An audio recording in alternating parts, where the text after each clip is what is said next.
మాకు ఇది కామను.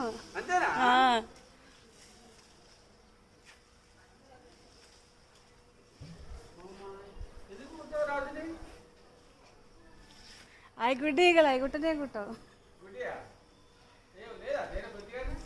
అది ఇప్పుడు ఉండను, ఇప్పుడు ఉండదు. అమావాస్య అప్పుడు ఉంటది కదా, అప్పుడు తీయాలి. లైట్